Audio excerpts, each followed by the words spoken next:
Hey, everybody. Welcome back to the Son of a Blitch podcast. I'm your host, George Blitch. Today is September 25th, 2023, and it would have been the 88th birthday of my good friend, Harvey Arden, who's also a mentor to me. We traveled around, interviewed Indigenous elders, put together their life stories, messages through some books and some audio CDs. One such audio CD is the one that we're about to play for you today. It's called Noble Red Man, Lakota Wisdomkeeper, Mathew King. Mathew King is a Lakota elder that Harvey met throughout his travels. For those who aren't familiar, Harvey Arden worked with National Geographic for 25 years, and then he was also a best-selling author. A couple of the books that he put out, Wisdom Keepers, Meetings with Native American Spiritual Elders, and Travels in a Stone Canoe, The Return to the Wisdom Keepers, were two that talked about his journey into the world with working with Native American elders. He eventually put out one from his time with the Aboriginal elders called Dream Keepers. He also put together a book about Mathew King called Noble Red Man. And that one is one we still have some copies of if anybody's interested. You know, we have a website, HaveYouThought.com. And I also encourage you to go over and check out HarveyArden.com. It's a website I put together to kind of show all the things that Harvey was a part of. You guys might know with our publishing company, Harvey and I put out 3 books. We did Have You Thought of Leonard Peltier Lately? We did White Buffalo Teachings by Chief Orville Looking Horse, the 19th generation keeper of the sacred White Buffalo Calf Pipe. That was a reprint. We also did Voice of the Hawk Elder by Edna Gordon. And then we put together the 2 audio CDs, this one being the Noble Red Man, Lakota Wisdom Keeper, Mathew King. This was nominated for a Native American Music Award in 2011, actually 2 of them, for Best Historical Piece and Best Spoken Word. It was just edged out by another one that we did called My Life is My Sundance, which won the Best Spoken Word. Harvey was also nominated that year for the Native Heart Award, and we went to the ceremonies there, the Native American Music Awards, and that was incredible. You see the trophy that was won for the My Life is My Sundance above me for Harvey Arden and Leonard Peltier, which I keep and look at and remember Harvey all the time. So every single day I'm sitting in my office, I'm looking up, seeing that, and thinking about the wonderful things that Harvey's done and has left behind for all of us to be able to listen to read, to enjoy. Harvey was just an incredible man, and I wanted to do something to honor his birthday today. So here is the now, for the first time, free release of Noble Red Man, the audio project by Jeff Foreman, David Lee, and Harvey Arden, which, I have to also mention my buddy Keith Raven, who helped kind of put this all together. I did all the graphic design and layout and stuff of the CD. Keith was able to get all the files to me to put together one package. But Jeff Foreman, David Lee, thank you guys for all the work you did with Harvey. I know this was something that was super, super important to him. He was very proud to be able to put this out. And I'm just honored to share all the things that I've done with Harvey Arden, because he was a very important man in my life. He kind of set me on the stage to being comfortable interviewing people, which, I'm still getting better at, but he was the person who finally put me in the interviewing seat and said, now you sit with this elder, you talk to him. And that was something that, I was kind of nervous about at first, but he kind of got me comfortable doing it. And he wanted to pass that torch on to me. So it just felt right to kind of, as I was starting this podcast, to make sure I gave a nod to him, because he was someone who really inspired me to do this and to keep interviewing all the interesting people that I've met throughout my various, different careers I've been a part of. So enough talking, guys. 8 tracks here: Noble Red Man, Lakota Wisdomkeeper, Mathew King. I think you're thoroughly going to enjoy it. If you guys want a CD, I have some still available. Contact me and I'll get one out in the mail to you. We also have some of the books, Noble Red Man. You can also find those online. So search for those if you want to learn more about, Mathew King and Harvey Arden. Go to HarveyArden.com, go to HaveYouThought.com, and I'll make sure I'll put all the links here in the description. Thank you guys so much for checking this out. Happy birthday, Harvey. Happy heavenly birthday. We're thinking about you. You've made a great imprint on this world, and it was an honor and a privilege to call you my good friend, my mentor, and someone to run all these amazing projects out into the world with. Love you, buddy. Thank you guys for listening. Take care. Track 1, Praying for an Eagle. Wounded Knee, 1973.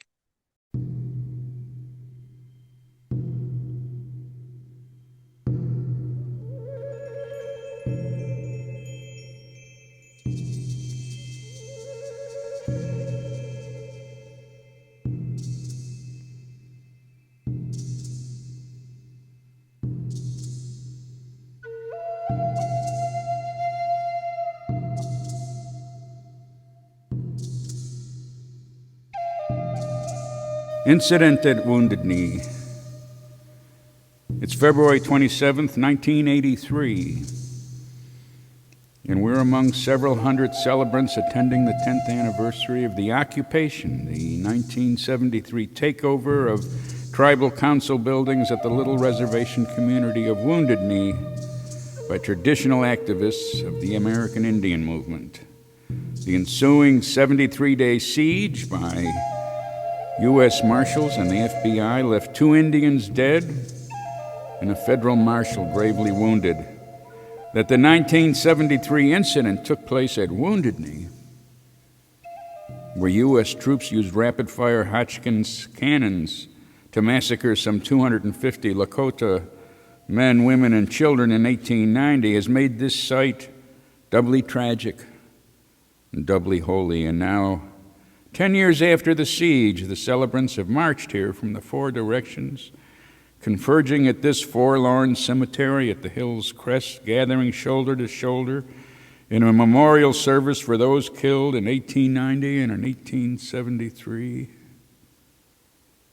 4 times the eagle bone whistle blows from the haunted hill of Wounded Knee. 4 times in each of the sacred 4 directions, the frail, eerie squeal of the whistle lifts high into the high, empty, chill blue South Dakota sky. And as the shrill cry of the whistle penetrates the silence, the hushed crowd huddles together, heads bowed in prayer. The restless wind whips around the pungent smoke from burning white sage presented moments before to the Creator. Again and again, the whistle screeching pierces the air, each blast catching the wind and floating over the vast and barren plain which is surrounded by a far ring of low mountains. With the crowd's watchful eyes focused upon him, 93-year-old Lakota ceremonial chief and spiritual elder Frank Foolscrow lifts high his smoking medicine pipe, symbolic of the original pipe brought by white buffalo calf women centuries before. He points its blue-feathered mouthpiece first to the 4 directions, then down to Grandmother Earth, then up to Grandfather Sky. His prayer in the Lakota language mingles on the air with the wafting incense of the sage and the lingering after-echo of the eagle bone whistle. In plaintive tones, he implores the Creator for a sign, the sign.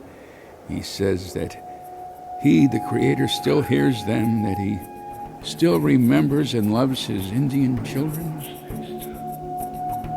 A hollow wind wails hoarsely above our heads like a distant chorus of muffled voices, as if the still undeparted spirits in Wounded Knee Cemetery are adding their ghostly supplications to the communal prayer. And after Foolscrow's moving words, chanting singers and drummers raise a musical prayer into the wind, and soon the crowd begins to murmur. Heads tilt back and the fingers point upward. We start jabbing each other in the ribs with our elbows. The chanting and the singing stop abruptly, and we nudge each other in awe. Look up in the sky, someone cries. Our eyes raise upward with the others, and there, maybe 1,000 feet or more above our heads, circling on outstretched wings, the only thing visible in all that colossal blue South Dakota sky, an eagle. Now you see the power of Wounded Knee, a voice shouts out, and for fully 10 minutes the great bird, witness of the Creator himself, hovers over the sacred hill of Wounded Knee. Then, before tears can be wiped away from the eyes of wondering souls, it suddenly flies off and almost instantly disappears gone whence it came, and the elder thanks the Creator for recognizing the people once again, as he has so often done before, with the sign of his power and his love. And that was the scene that really led me to Mathew King. We had come to see Frank Foolscrow on a National Geographic story, and we'd spoken to Foolscrow after this ceremony just described here, and I remember I was sort of miffed with the old man, who didn't speak English to me, only Lakota, and had to be translated. And I told him I'm from National Geographic, blah, blah, blah. He waved his hands and said, "Go see Matt King." And there I was, typical white man reaction. I had just seen him pray an eagle out of the sky, as bona fide a miracle as I'd ever seen. I suppose it's not quite the Red Sea or anything, but...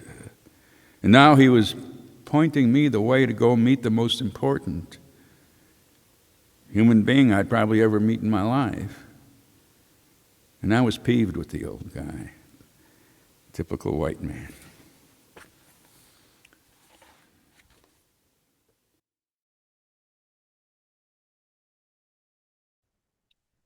Track 2, Meeting Noble Red Man.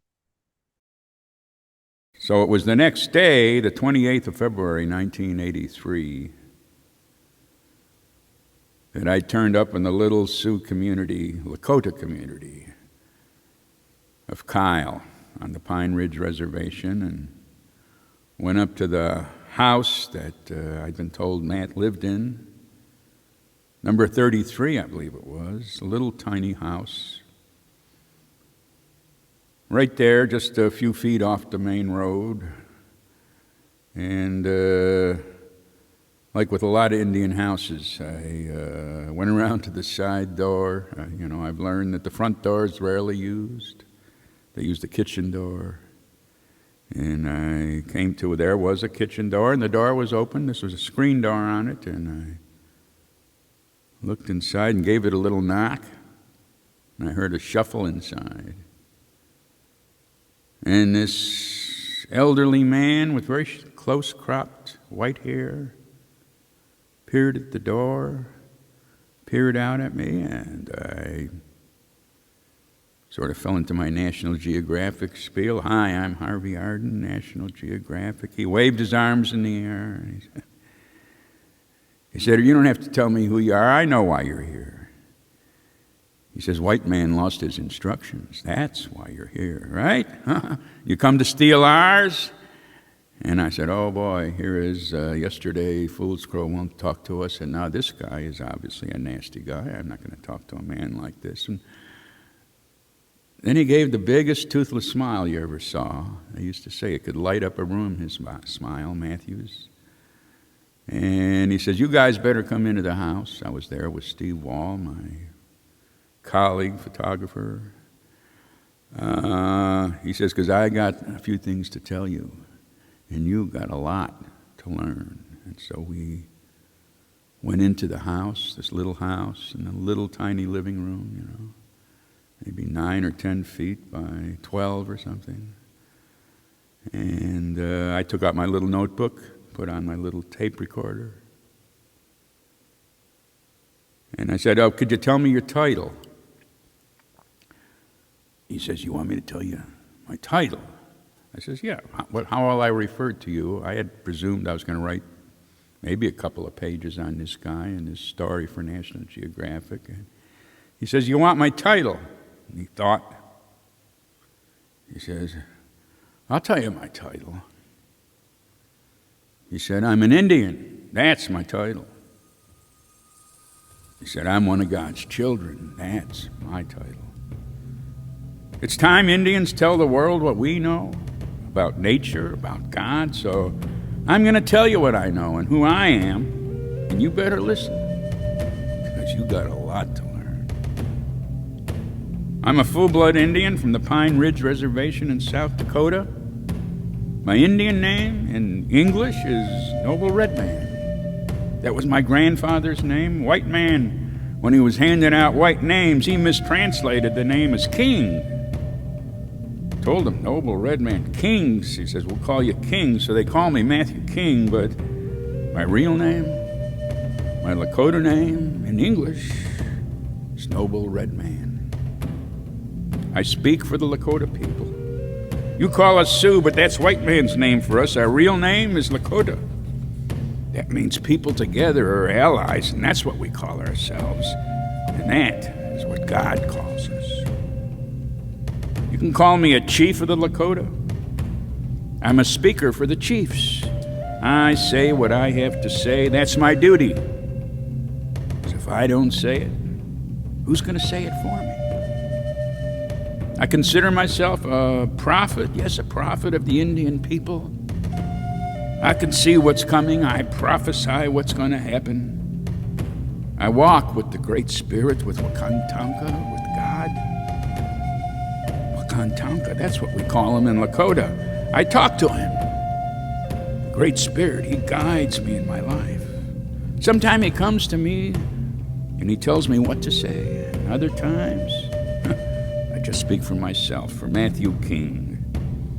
So you can call Wakantanka by any name you like. In English, I call him God or the Great Spirit. He's the great mystery, or really, the great mysterious. That's what Wakantanka really means. There's no noun. The great mysterious. You can't define him. He's not actually a he or a she or a him or a her. We have to use those kinds of words because you can't just say it. God is never an it. So call Wakantanka whatever you like, but just be sure to call him because he wants to talk to you.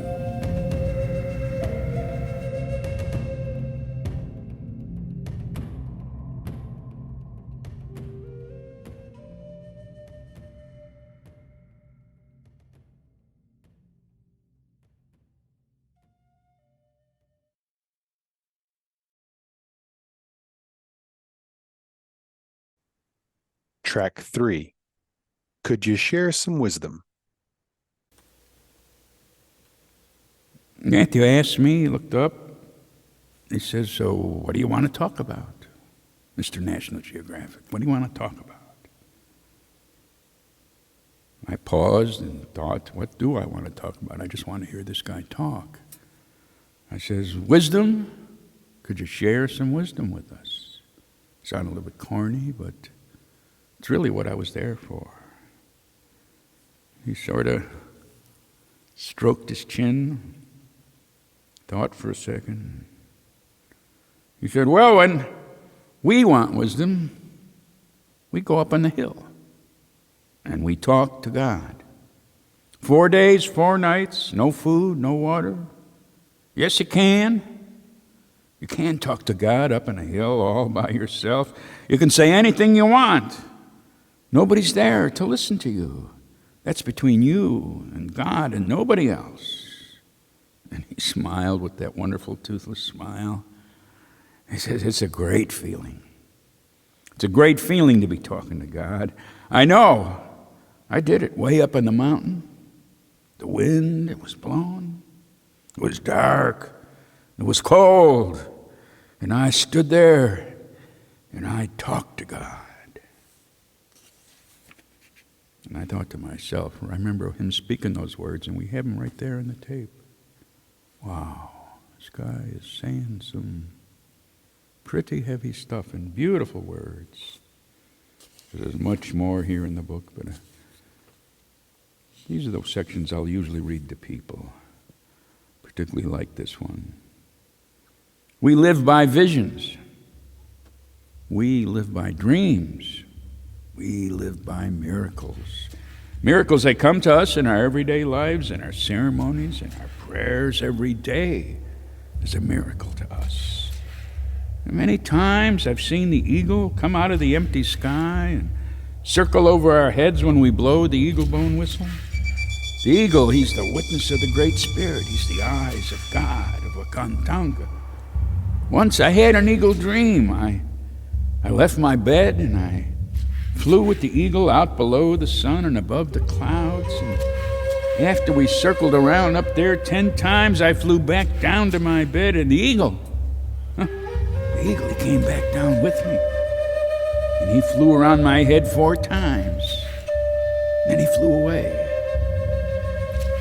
And now, whenever the eagle joins us in our ceremony, I always say a friendly hello to him, and he says the same to me. He remembers me, and I remember him, and we keep an eye out for each other. The eagle is my symbol. In our way, you always have a symbol. That's your power. It reminds you of God. It reminds you to do good. Some missionaries, they came to one of our ceremonies. They watched us while we danced. I told them, everybody, look up in the sky. See, the eagle. The eagle, he's come to join us. And sure enough, he did. The eagle came over and he flew right down into our ceremony. And he stood there on 1 foot with 1 leg up in the air. And he carried 2 feathers in his claw. And he put them on his head like a crown. And then he started dancing. And we danced with him. And we all cried to see the eagle dance. Even the missionaries cried. We can't believe it, they said. It can't be happening. But it happened. God came down and he danced with us. I've seen the spirits of our ancestors come join us when we sang the spirit songs. They sing with us all night. They take our hands and they dance with us until they fade away with the morning. I've sat down with the buffalo, and they don't bother me. They know I'm an Indian. They nurse their calves beside me, and they let me be. Any white man try that, Harvey. The only miracle would be if he got out of there alive. I've gone up in the mountain praying for a vision. I've talked to Crazy Horse. I've talked to Red Cloud. I've talked to Noble Red Man, my grandfather. They teach me things the living have forgot, things the white man can never know and never understand. White man came to this country and forgot his original instructions. We Indians, we've never forgotten our instructions. Our instructions are very simple: to respect the earth, to respect each other, to respect life itself. That's our first commandment. That's the first line of our gospel. Respect is our law.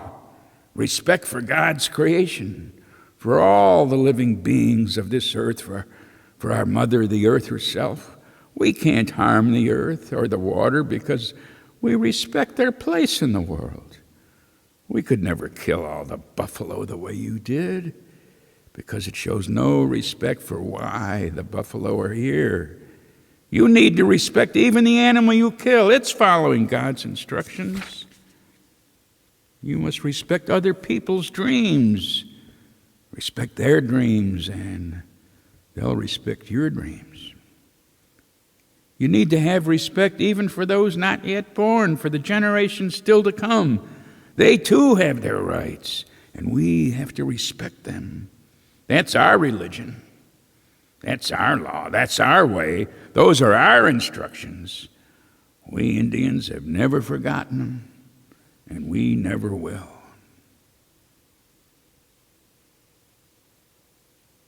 I was always surprised by this little piece that an Indian, one of the most oppressed creatures on God's earth, could come out with one of these truths about goodness. Matthew said, goodness is the natural state of the world. The world, it's good. Even when it seems evil, it's good. There's only goodness in God, and that same goodness is in us all. You can feel it inside yourself, can't you? You know when you feel good inside. Yes, you're God's child too. You're good. You are sacred. Respect yourself. Love the goodness in yourself. And then reach in and grab that goodness and put it out into the world. That's everybody's instructions. God made you so you feel good when you do right. Watch when you feel good and follow that good feeling. The good feeling, that comes from God. When you feel good, God feels good too. God and you feel good together. Everyone is sacred. You're sacred. I'm sacred. Every time you blink your eyes or I blink my eyes, God blinks his eyes. God sees through your eyes, and he sees through my eyes. We are sacred. God made everything so simple. Our lives are very simple. We do what we please. The only law we obey is the natural law, God's law. We abide only by that. We don't need your church. We have the Black Hills for our church. And we don't need your Bible. We have the wind and the rain and the stars for our Bible. The world is an open Bible for us, and we've studied it for millions of years. And we've learned that Wakantanka rules the universe, and that everything Wakantanka made is living. Even the rocks are alive, and when we use them in our sweat ceremony, we talk to them. And when the water is poured over them, they talk back to us. White man gets everything wrong. He says we're warlike when we're peaceful. She calls this headdress a war bonnet. He'd taken out his lovely headdress. Sure, we used it in war, but most of the time it was for ceremony, not for war. Each feather, I have 36 in mine, each feather stands for a good deed. It's not about war. It's about who we are. When we sing songs, the white man, he calls them war songs. But they're not war songs, they're prayers to God. We have drums, so what does white men call them? Of course, war drums. But drums are not for war. Drums are for talking to God. There's no such thing as a war drum. White man sees how our warriors paint our faces, so he, of course, calls it war paint. But it's not for war either. It's to make it so God can see our faces clearly when we have to die. White man says our Lakota people came to the Black Hills only a couple of centuries ago. Well, he's wrong. We've been here millions of years. White man says God made the world in 7 days. He's wrong there too. God's been making the world for millions of years, and he's still not finished. He makes it new each morning when the sun comes up. And if he didn't fit, the world would be gone. That's why we send up our prayers to him each morning and each evening, to thank God for the world. If we didn't thank him, he might not keep making the world new every morning, and it'd all be gone. And then what would white man have to steal from us? People ask me how I know what I know. I tell them I listen to what the old people, the elders, had to say. They pass on the stories that have been handed down through the generations. When I was a boy, I always sat down with the grandfathers and with the grandmothers, and I listened. And they told wonderful stories, and they never lied. Maybe those stories to you, Harvey, would seem fantastic, or to any outsiders, but those stories were true.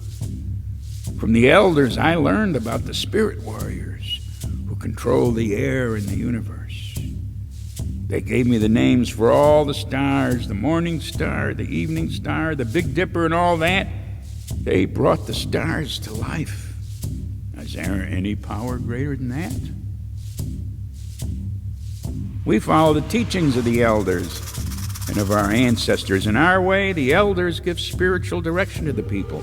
The wisdom of thousands of years flows through their lips. In our way, when we grow old, we become elders. In white man's way, when you grow old, Harvey, you just grow old.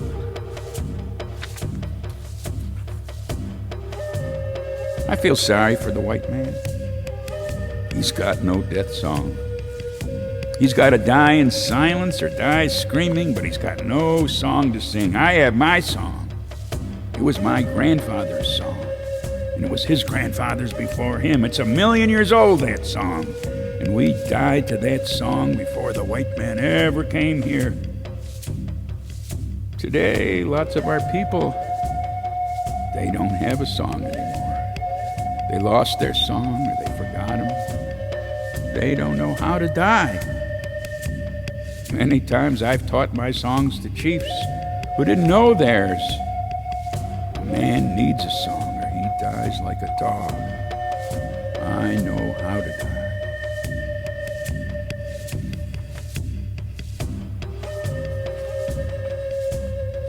Our people lived for 900 years or more once. Your Bible says that same thing, and I believe it on that one point. That was in the beginning of time when God taught the human race his power. Human beings obeyed that power and lived a long and a useful life. But then people went against his law, and he cut down their number of years, and it went from 800 to 600 to 400 to 200 and so on. We Indians remember when some of our people lived to be 140. That was about 90 years ago. Today, our expected lifespan on the reservation is barely 40. Pretty soon, we'll be born in the morning and we'll die in the evening.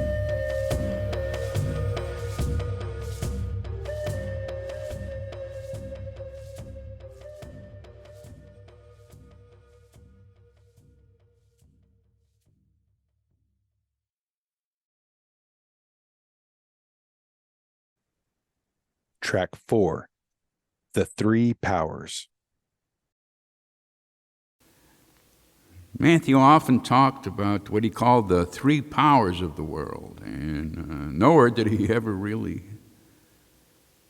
clearly and sequentially explain what the three powers were to me. But when I went through all the tapes and found all the different references, probably dozens, and he was no longer around for me to ask him to re-speak it, I put together bits and pieces from many of his words and different tapes and came up with this, the three powers of the world. God put three powers into the world for us to use, and we need them all. We Indians know all three, and it took us millions of years to find them. There's the material power, there's the spiritual power, and there's the supernatural power. And the material power, that's the goodness of this earth. And the spiritual power, that's the goodness in human beings. And the spiritual power is the goodness of God, Wakantanka, the Great Spirit. The three powers are all separate. They're not connected. It's the job of human beings to make that connection.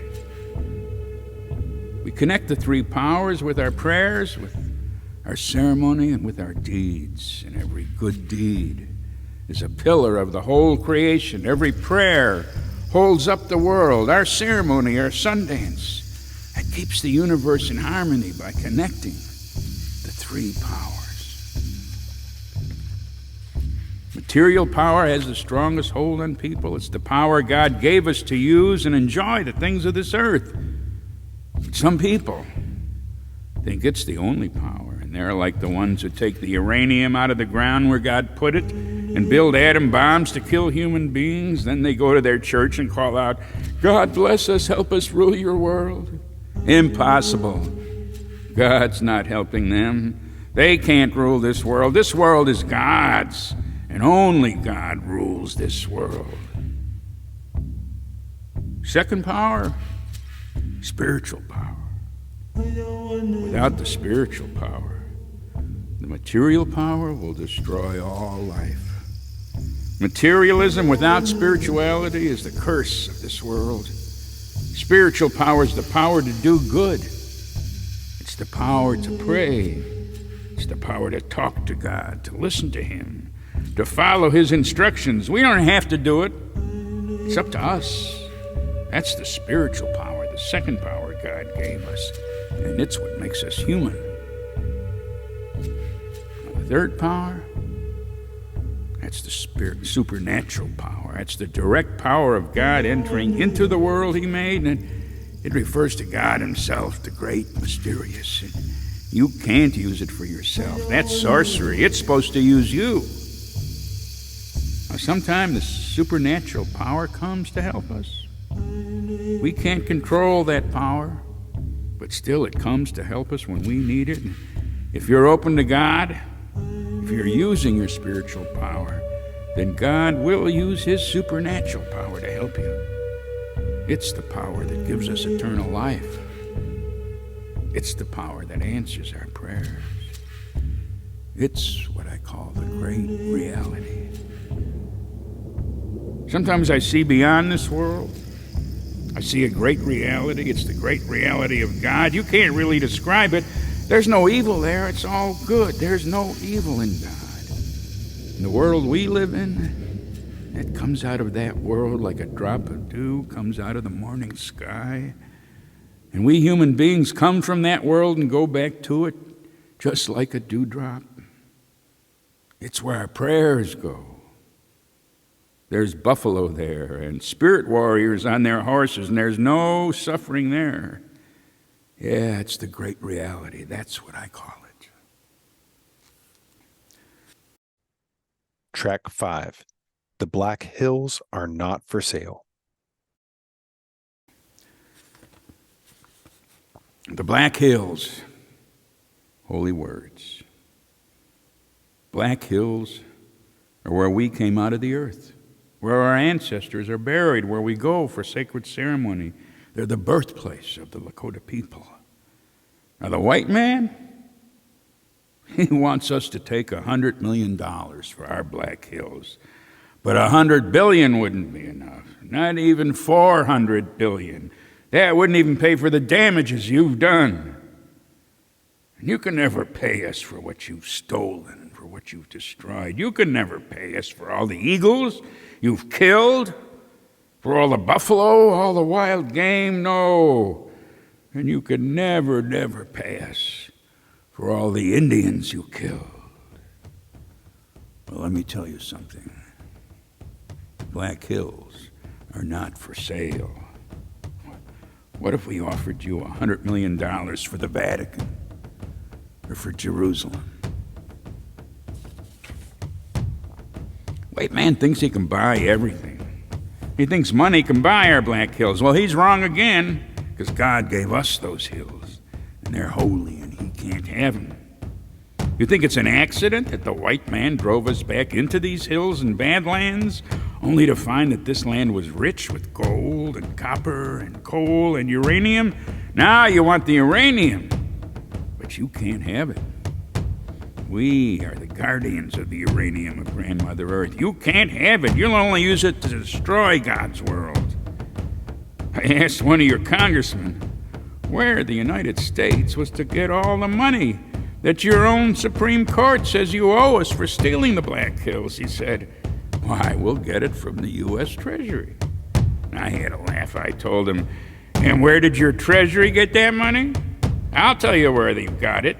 You stole it from us. That's where you got it. That's not your money. That's Indian money. You stole our hills, our resources, then you put the profits in your treasury. And now you're going to take a little bit of that money, the money you stole, and give it back to us as full payment, a little bit of it. You're going to pay us with our own money? You must think we're crazy, but we're not. We want our hills back. You white man, you've taken everything, and you've given us nothing. But worst of all, you've never thanked us.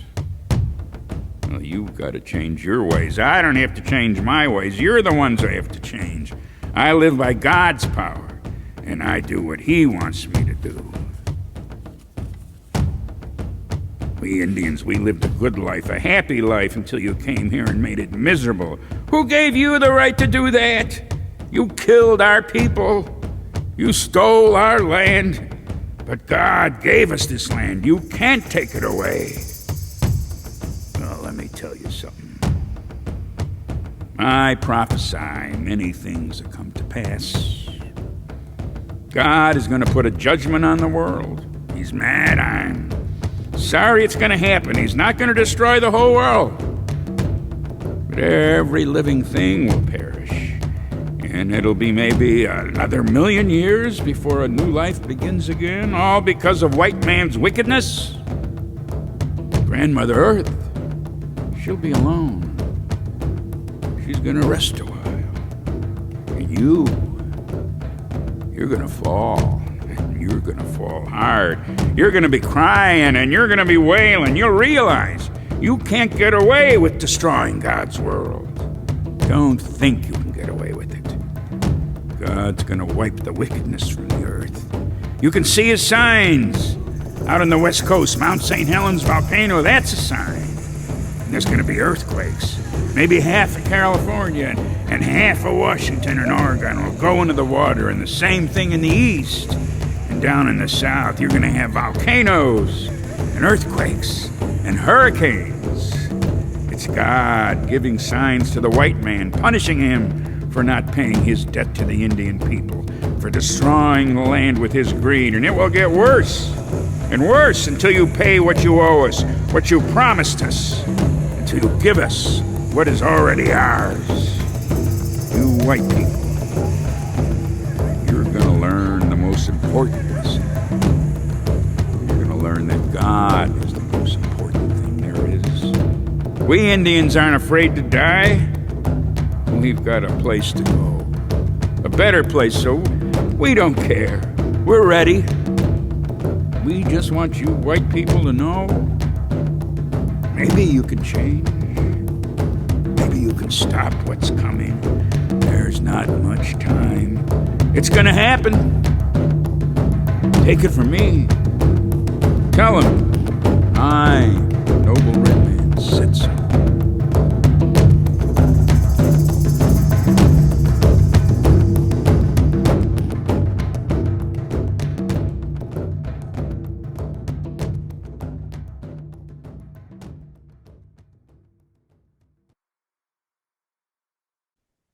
Track 6, Before the White Man. There's a little section here called Before the White Man. Excuse me for white bashing here, folks, but darn it, we've earned it. No people on earth ever enjoyed a freedom like we Indians enjoyed. Before the white man came to this country, everything was free. Can you imagine? We were free. So were the animals and the birds and the rivers and the whole wonderful land from end to end, all free, all pure, all happy. This was the freest and purest and happiest place in the whole universe. We were the Great Spirit's forest children, living free according to his law. Then Columbus and his gang hit the country by accident, and tell you, we're sorry they ever did. Our instructions didn't tell us what to do about the white man.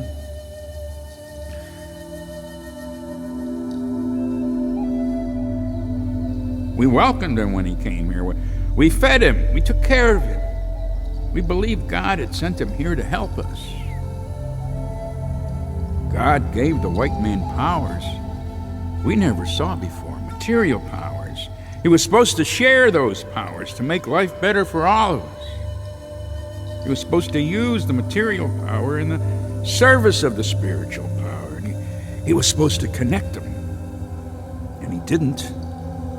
Instead, he used his material powers to steal our land and to steal our freedom. Now our great chieftains, they're all gone. Our buffalo, they're all gone. The country we loved is lost. They built roads over the fading trails where once we walked.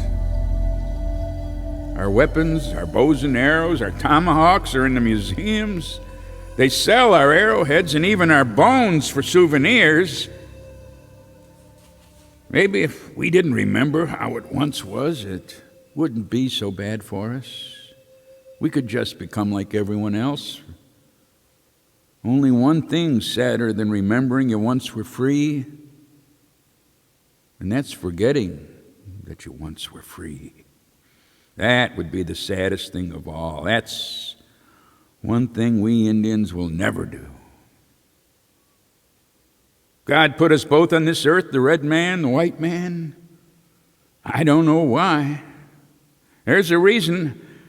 I've looked for it all my life, and I'm sorry to say I have never found it.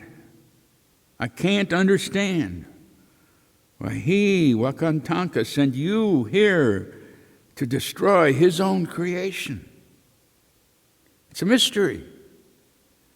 But God is always a mystery. I try to work with the mystery even when I don't understand it.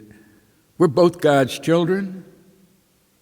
When white man came here, he said he was our father, but he's not. Only God is our father, and the earth is our mother. We Indians have the proof of that, because our skin, look here, is the color of Mother Earth. God meant us to live in peace. He has a purpose for each of us. He doesn't want one of us to keep killing the other. It's been a long war between our two peoples, 500 years now and more. We want it to end. Maybe white man thinks he's already won, but you can't win when you go against God, when you go against nature. All you win is God's wrath and God's judgment. God, Wakantanka, will always be the winner.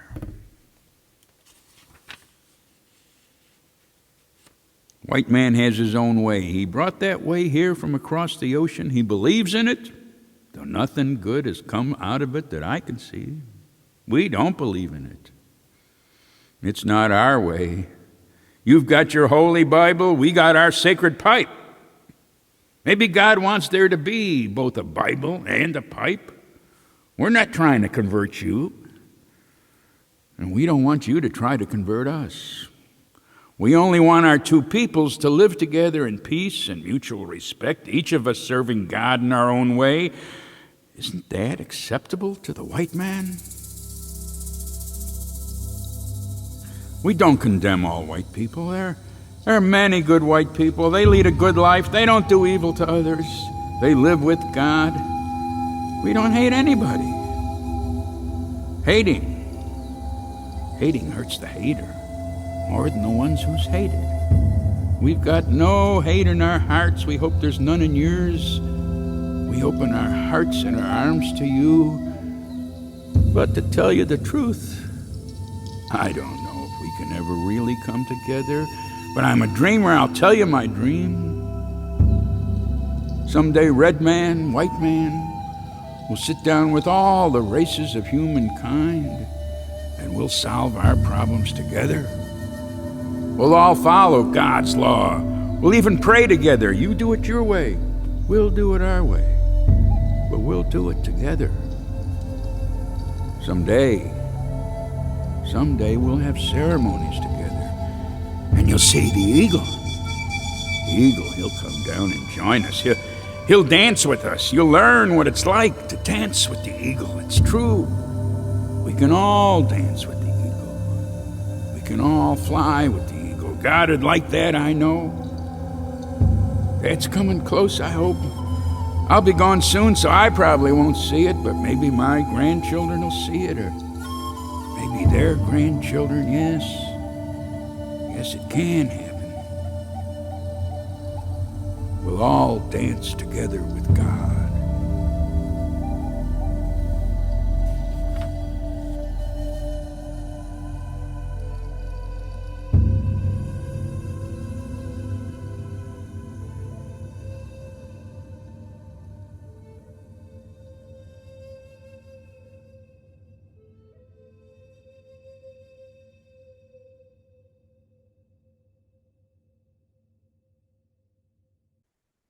Track 7. Farewell, noble red man. Mathew King passed away, or as his people say, took the holy road on March 18th, 1989. Many times he spoke of his own impending death. He once told me, last night I had a dream of my wife for the first time since she passed away 4 years ago. She came to me and she told me it's a very peaceful place up there. She said, it's the best place, far from the wicked world. And she said, we lead a good life up here. She said, she wanted me to hurry up and come on up there. So I told her, wait a minute. I got a lot of things I still got to do in this world. You better wait a little longer.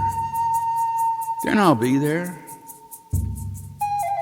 Another time she said to me, now I'm old and I like to sleep late. I'm tired. I worked hard all my life and it's time for me to rest. I'm going to die soon. I know it. I'm not worried about it. I've given everything I have to God and I know He's satisfied with me. After one of our conversations, Mathew had me set my pen on a chair cushion. He said he wanted to put a blessing on it, so you don't do any harm with it to the Indian people, he said. He stood there in front of me, arms raised, and he prayed aloud for several minutes in the Lakota language. He talked to God, as he'd done so often throughout his life. Then, finishing the prayer, he continued to stand there, head tilted back, eyes closed, listening to God. I could feel the Spirit blowing right through us like a great wind. Finally, he nodded, smiling that gentle smile of his, and said, I told God what you're doing. He tells me you're going to have a good journey. No harm will come to you, and no harm will come to the Indian people from what you're doing. I've done my best to live up to that over the years, that blessing. I'll always be grateful for it. It's carried me a long way, this far certainly. And I suspect the journey still isn't over. I'll still be needing that blessing. Now that he's gone on to that great reality of which he spoke, the world is the poorer for his passing, but infinitely the richer for his having lived among us.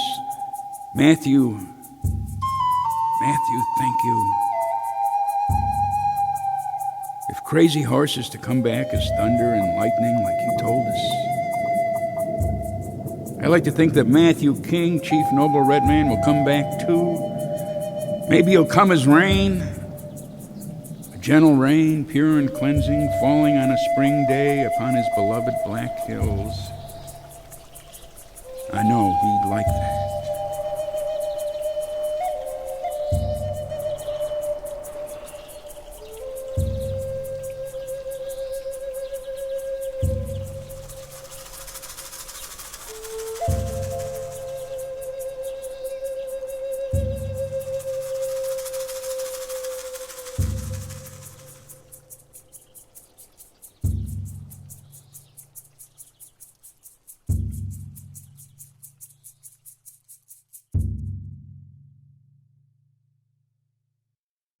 Track 8, Elder's Fire.